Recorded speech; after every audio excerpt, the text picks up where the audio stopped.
Kementerian Kesehatan menargetkan vaksinasi tahun ini akan semakin meningkat dengan bertambahnya pasokan vaksin.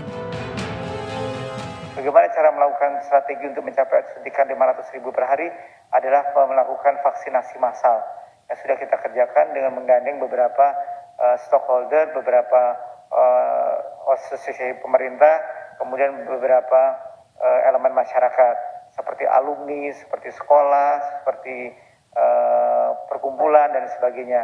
Dan 200.000 lagi akan kita bebankan kepada puskesmas. Jadi seluruh puskesmas yang ada di Indonesia kita akan menargetkan 200.000 dalam bulan ini. Wakil Menteri Kesehatan Dante Saxono berjanji akan terus menggandeng berbagai komunitas dan stakeholder dalam mengejar target herd immunity. Secara bertahap pihaknya membidik angka 500.000 per hari yang terbagi dengan 200.000 di seluruh puskesmas di Indonesia dan sisanya melalui vaksinasi dalam berbagai kelompok lapisan masyarakat. Meski pemerintah sedang gencar melaksanakan vaksinasi, namun masyarakat dihimbau terus disiplin menerapkan protokol kesehatan, seperti menggunakan masker, mencuci tangan, menjaga jarak, dan menghindari kerumunan dan mengurangi mobilitas. Hal ini untuk mendukung percepatan penanganan pandemi COVID-19. Apalagi saat ini pemerintah tengah memberlakukan PPKM skala mikro untuk menekan angka penyebaran COVID-19. Lantas, jika kita sudah mendapatkan vaksinasi, bagaimana kita tetap menjaga diri? Dan bagaimana kita tetap disiplin protokol kesehatan di masa PPKM saat ini? Kita akan kupas lengkapnya di Indonesia Bicara.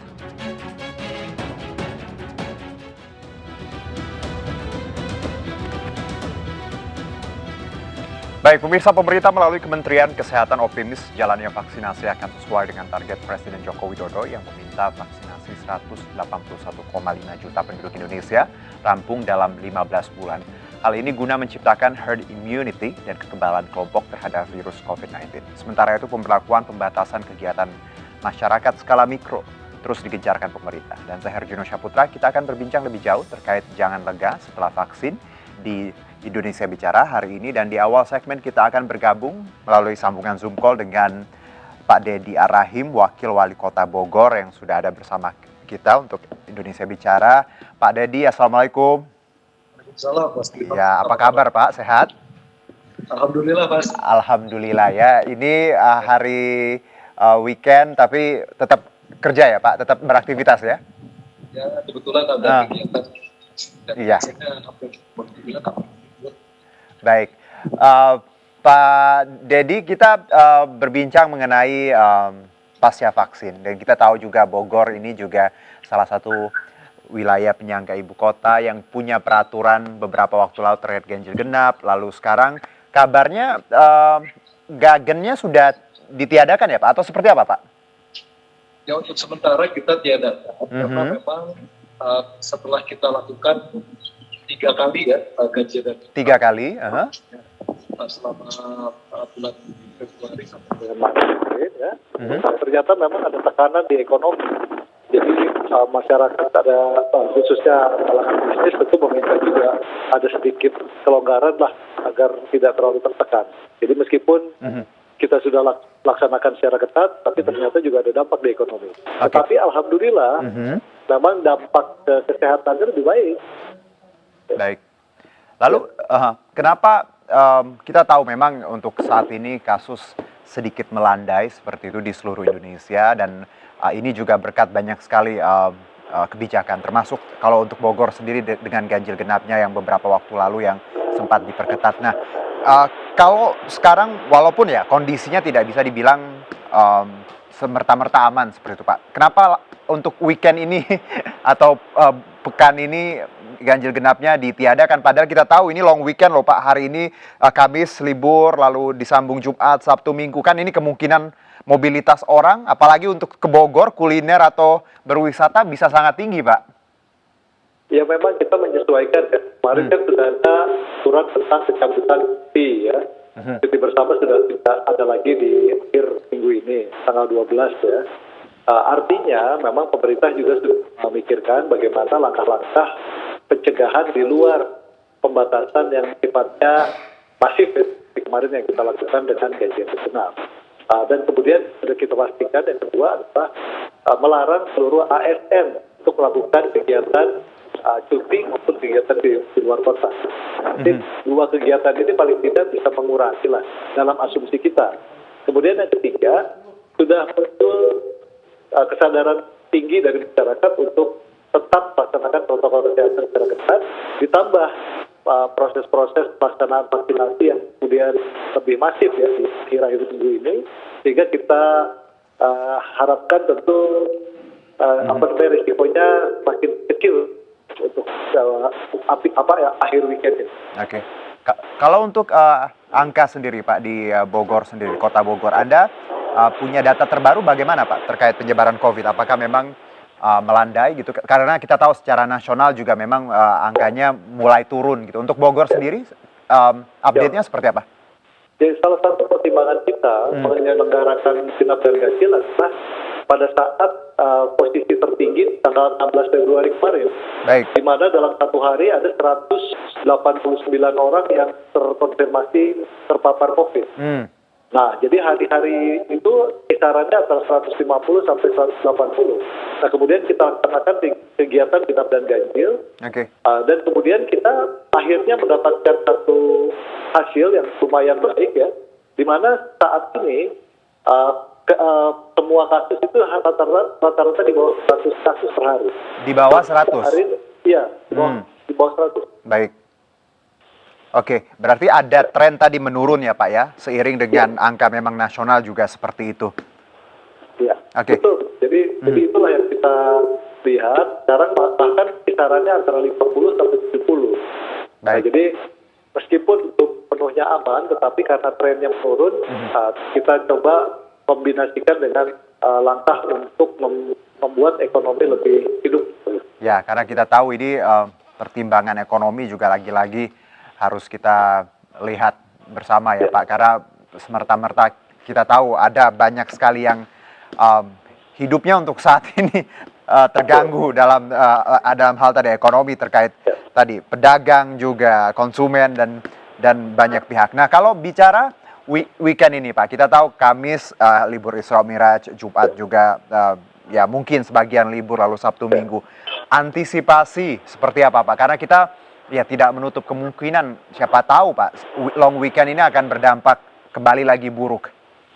Ya, kita kan sudah membentuk tim gabungan ya, TNI, Polri, dan juga Satpol PP, dinas di lingkungan pemerintah Kota Bogor. Antara lain adalah melakukan pengetatan atau pengawasan kepada tempat-tempat yang kita anggap berpotensi menjadi tempat kerumunan, terutama di tempat kuliner ya, kafe, hotel dan lain-lain. Itu kita lakukan pengawasan secara ketat.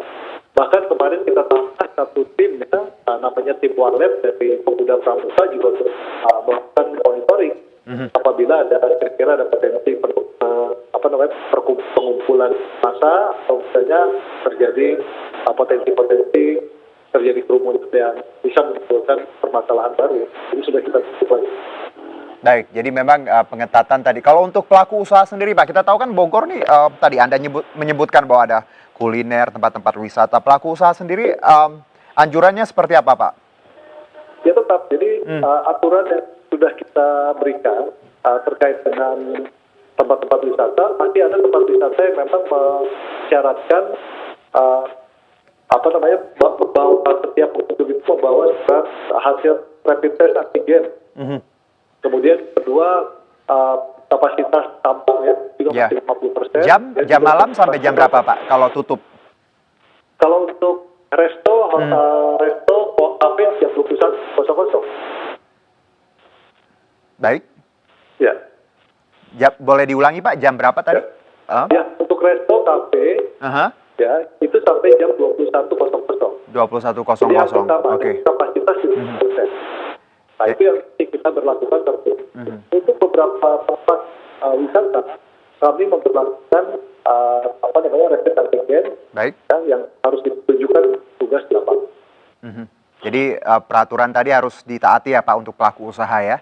Karena tadi sudah jelas jam buka, kapasitas juga ada tadi syarat antigen segala macam. Terakhir Pak, kita bicara vaksinasi untuk Bogor sendiri. Kita tahu banyak di lini masyarakat untuk beberapa daerah sudah mendapatkan vaksin. Saya juga termasuk awak-awak media juga. Untuk Bogor sendiri, jalannya vaksinasi sejauh ini seperti apa dan prioritasnya untuk siapa saja, Pak? Ya, baik. Untuk tahap pertama, 9.650-an kepada tenaga kesehatan sudah kita selesaikan. Baik.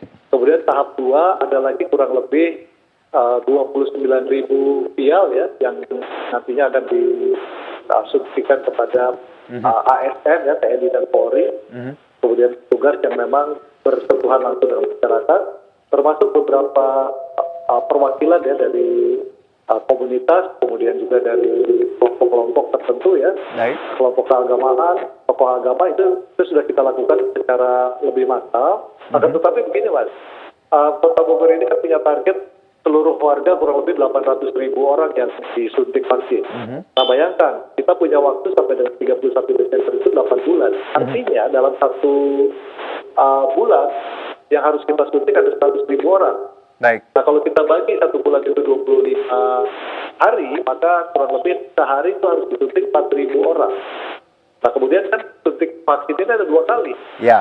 Berarti ada 8.000 penyuntikan vaksin dalam setiap hari. Nah ini sedang kita cari strategi yang terbaik, bagaimana bisa menunjang seluruh program vaksinasi ini secara tepat dan aman, itu yang sedang kita persiapkan. Baik, Pak Dedi, terima kasih sekali atas penjelasannya.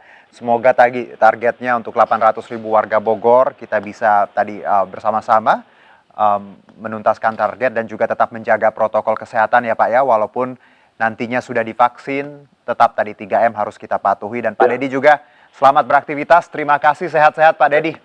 Ya, terima kasih. Baik, terima kasih. Iya. Baik, demikianlah perbincangan kami di segmen awal dengan Dedi Arahim, Wakil Wali Kota Bogor, terkait jalannya vaksinasi dan juga kebijakan ganjil genap dan juga update dari kasus COVID di Kota Bogor. Dan kita akan kembali di Indonesia Bicara sesaat lagi.